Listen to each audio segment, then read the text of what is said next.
بعد مکہ کے کافروں نے 3000 لوگوں کی فوج تیار کی اور مسلمانوں پر حملے کے لیے مکہ سے روانہ ہوئے۔ مسلمانوں نے بھی مدینہ کے ڈیفنس کے لیے 1000 صحابہ کی فوج تیار کی۔ اب پھر وہی بدر والا سسٹم تھا کہ کافروں کی فوج مسلمانوں سے 3 گنا زیادہ تھی۔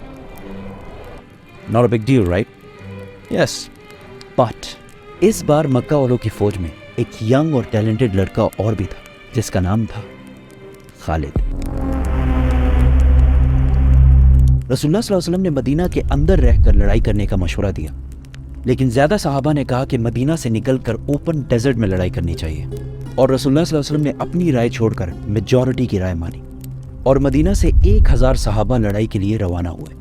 رسول اللہ صلی اللہ علیہ وسلم نے اس فوج کو 3 گروپس میں ڈیوائیڈ کیا: مہاجرین، اوس اور خزرج۔ 1000 صحابہ میں سے صرف 100 کے پاس باڈی آرمر اور شیلڈز وغیرہ تھے اور صرف 50 گھوڑے تھے۔ اس کے مقابلے میں 3000 مکہ کی فوج آ کر احد کے مقام پر رکی اور مسلمانوں کا انتظار کرنے لگی۔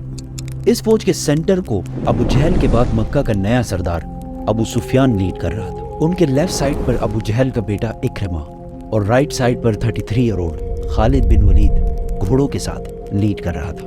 مکہ کے 3000 فوجیوں سے لڑنے کے لیے جب 1000 صحابہ احد پہنچے، عبداللہ بن ابی سب سے بڑا منافق نے کہا کہ ہم تو نہیں لڑیں گے بھائی، یہ تو خودکشی ہے۔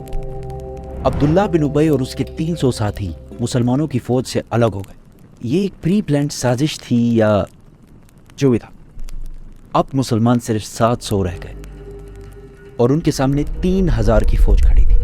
رسول اللہ صلی اللہ علیہ وسلم نے 50 آرچرز تیر انداز اس پہاڑ کے اوپر بھیجے تاکہ مکہ والے پہاڑ کے پیچھے سے حملہ نہ کر سکیں، اور ان 50 لوگوں کو کلیئر آرڈر دے دیا کہ اگر تم دیکھو کہ مسلمان جنگ جیت چکے تم نے پہاڑ سے نہیں اترنا، اور اگر تم دیکھو کہ مسلمان ہار گئے ہیں اور پرندے ان کے جسموں کا گوشت کھا رہے ہیں تب بھی تم نے اپنی جگہ سے نہیں ہلنا۔ کافروں کی فوج سے ایک بندہ سامنے آیا اور مسلمانوں کو چیلنج کیا۔ حضرت علی نے جا کے پھر اس کا بھائی سامنے آیا اور حضرت حمزہ نے اس کو بھی ختم کر دیا۔ پھر وہاں سے آتے گئے اور مسلمان ساروں کو مارتے رہے۔ اسی کے ساتھ دونوں فوجوں نے حملہ کر دیا۔ پہلے لڑائی تھوڑی سخت ہوئی، لیکن آہستہ آہستہ صحابہ ان کو کرش کرتے گئے اور مکہ والے حوصلہ ہارنے لگے، اور تھوڑی سی لڑائی کے بعد بدر کی طرح میدان سے بھاگنے لگے۔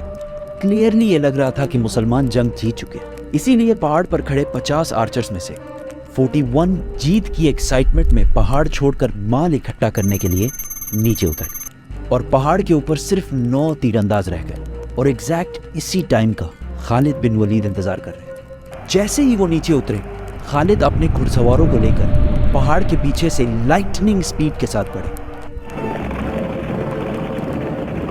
اب the game was completely changed۔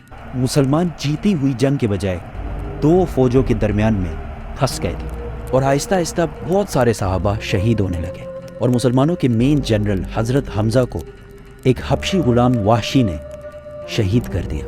And to make it even worse, دونوں فوجوں سے لڑنے کے دوران وہاں ایک افواہ پھیل گئی کہ محمد صلی اللہ علیہ وسلم کو بھی شہید کر دیا گیا ہے۔ اور یہ افواہ اس لیے پھیلی کہ جب خالد بن ولید پہاڑ کے پیچھے سے حملہ کر رہے تھے تو ان کے ایک گروپ نے محمد صلی اللہ علیہ وسلم کے کیمپ پر حملہ کر دیا، اور اس ٹائم وہاں پر رسول اللہ کی پروٹیکشن کے لیے صرف 9 لوگ موجود تھے۔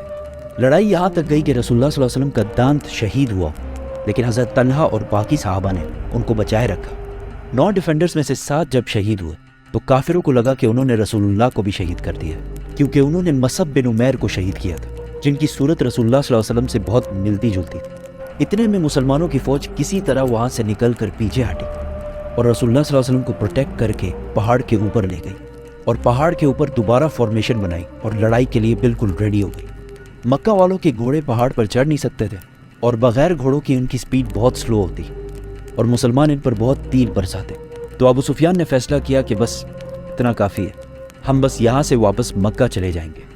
جانے سے پہلے ابو سفیان نے حضرت عمر سے پوچھا کہ کیا ہم نے محمد کو قتل کر لیا ہے؟ تو حضرت عمر نے کہا کہ نہیں، وہ بالکل ٹھیک ہے، اور یہ جو تم کہہ رہے ہو وہ سن رہے ہیں۔ اس پر ابو سفیان کو بہت غصہ آیا، کیونکہ انہوں نے یہ جنگ اس لیے کی تھی کہ محمد کو شہید کیا جائے اور مدینہ پر قبضہ کیا جائے، لیکن ان میں سے کوئی بھی آبجیکٹو پورا نہیں ہوا اور وہ واپس چلا گیا۔ تاریخ میں بہت سارے ہسٹورینز اس جنگ کو مسلمانوں کی ایبسولوٹ شکست کہتے ہیں، لیکن کچھ ہسٹورینز ایسے بھی ہیں جو کہتے ہیں کہ یس، مسلمانوں کو بہت نقصان ہوا، لیکن قریش کا کوئی بھی آبجیکٹو پورا نہیں ہوا۔ اس جنگ سے مسلمانوں کو بہت نقصان ہوا، لیکن ایک چیز مسلمانوں نے اس سے سیکھی کہ جنگ کے دوران کبھی بھی اپنے لیڈر کے آرڈر کے خلاف نہیں جانا، اور پھر آنے والے سالوں میں بڑے بڑے سپر پاورز کے ساتھ ان کی لڑائی میں کبھی بھی مسلمانوں نے کسی بھی لیڈر کی خلاف ورزی نہیں کی۔ مکہ کی فوج واپس تو چلی گئی، لیکن اس بار ابو سفیان نے پورے عرب سے 10,000 کی فوج جمع کر کے مسلمانوں پر حملے کی تیاری شروع کر دی۔